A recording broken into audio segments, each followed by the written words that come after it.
Hi everybody, welcome back to our channel. In this video, I'll be showing you the ways to change the name of your pal in PalWorld.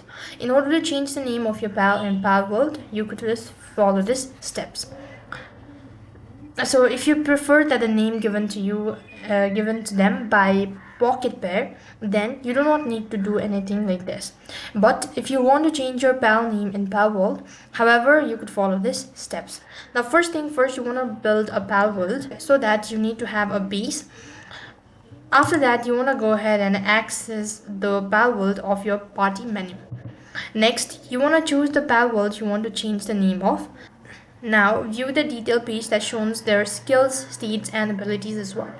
Now you have to press the edit button that appears next to the pal's name.